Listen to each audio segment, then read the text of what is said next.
Ben Barwick's with me again. Hello, Ben. Hello, Dominic. Hi there. And today we're going to go through a trail shoe and Yes, we are. how to choose a good trail shoe. We are, For and people that are looking to maybe just get into trail running. Yep, trail running, which is obviously fantastic. Keith's a massive advocate of it. It's a lot more fun and it's a lot kinder to the body as well. Define first of all, Ben, trail running and what's the difference between road running and trail running and fell running. Okay. Trail running is yeah. kind of in between those. Yeah, so obviously road running is anything on sort of firmer tarmacy material. We sort of talk about trail running, the Europeans, especially the Germans, have a very different definition of trail running compared to the UK. Tends to be a little bit muddy. Ground's going to be soft, so you're not going to get as good purchase on the ground when you land.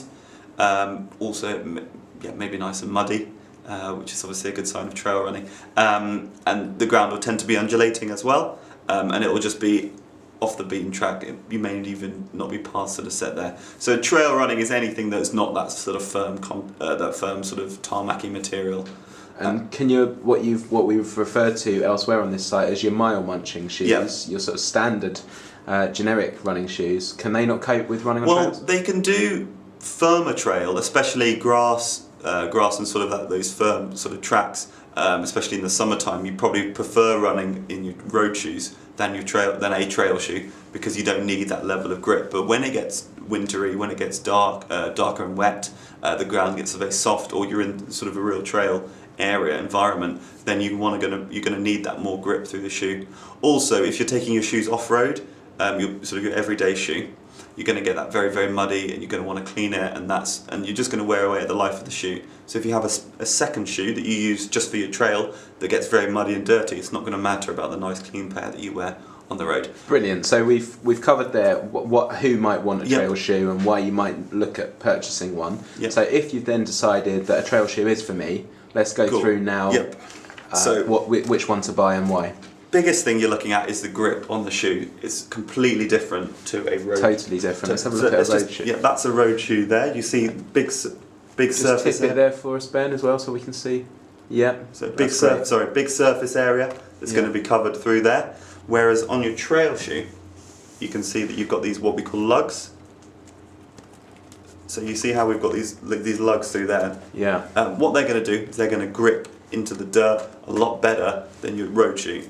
You may be wondering, why can I not just have a trail shoe that I use on the road? If you use this on the road, all these lugs are going to wear away really quickly compared to the rest of the shoe. So you're going to wear them away and you're going to lose. You can wear them. I mean, is it safe to run on the road in them? A little bit. If you have to have sections of road in between your trails. It's not going to be. It's not going to be the end of bad the for world. you. No, don't worry. But there is we also do have, which I'll show you in a minute, is what I call a hybrid shoe, a mixture of a trail and a road shoe. Okay. So first thing you're looking at is the grip. You'll notice that this shoe is quite low profile as well. So what you've got is, because your foot's going to be closer to the ground, you don't need as much of that cushioning material through the shoe because you're on that soft ground. The shoes tend to be a little bit lower profile, and they allow the foot to move over the rocks and the uneven surface that you'll be running on. So lower profile, if we can just have a look at the road shoe again. Yeah. Just effectively is the depth of that lower. Yeah, the depth of the cushioning that we've got through the shoe itself. Yeah. Is very different.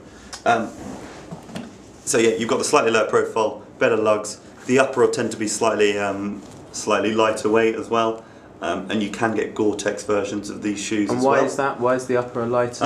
Well, you just need it a bit more flexible through there, and you can, as I say, the Gore-Tex version of the shoe has a Gore-Tex upper to it, which will keep water out. But the problem with Gore-Tex is it's not as good as sort of letting water the other way as well, so your foot will sweat a little bit more in a Gore-Tex shoe, but you can work out what you prefer. So that's just a personal choice. Yeah, it's a personal choice. Yeah.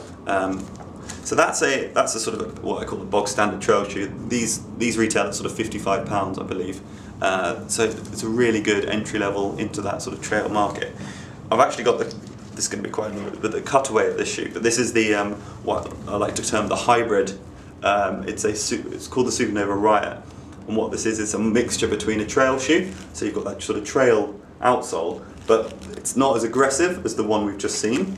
So you can see what I call aggressive is the depth of the lugs and how they give you grip. So it's not going to give you as much grip in that sort of really dirty trail, but you could still use this on the road and not have any issues using it.